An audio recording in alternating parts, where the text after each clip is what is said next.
নমস্কার, NE24 news চ্যানেলের পক্ষ থেকে প্রত্যেক দর্শক শ্রোতাদের জানাচ্ছি আন্তরিক অভিনন্দন ও স্বাগতম। আমি স্বর্ণালী মিশ্র।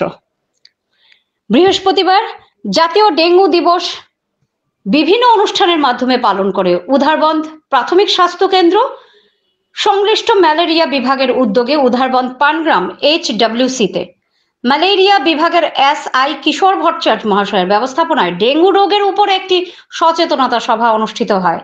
উক্ত সভায় ডেঙ্গু রোগের লক্ষণ ও সুরক্ষার উপায় নিয়ে বিস্তারিত আলোচনা করেন সংশ্লিষ্ট বিভাগের SI কিশোর ভট্টাচার্য মহাশয়। ওই দিন 101টা মশারিতেও ঔষধীকরণ করা হয়, জ্বর থাকা রোগীর রক্তের নমুনা পরীক্ষা করা হয়। উক্ত এই সচেতনতা সভায় অন্যান্যদের মধ্যে উপস্থিত ছিলেন পানগ্রাম HWC সেন্টারের CHO বাদল প্রসাদ সিং, ANM সঞ্চিতা নাথ, আশা কমি ফরিদা বেগম, বিনা রানী সিংহ, নুরেজা বেগম, রুবিয়া বেগম, হাসনা বেগম, গুল নাহার চৌধুরী, মনিরুন নেচা, লস্কর, রমিলা সিংহ এবং এই অঞ্চলের জনসাধারণ। পানগ্রাম HWC কেন্দ্র থেকে সাংবাদিক নিহার কান্ত্রী রায়ের রিপোর্ট। আপনারা দেখছেন NE24 চ্যানেল। এই ধরনের নিউজ দেখতে চাইলে আমাদের চ্যানেল সাবস্ক্রাইব করে আমাদের সঙ্গে থাকুন।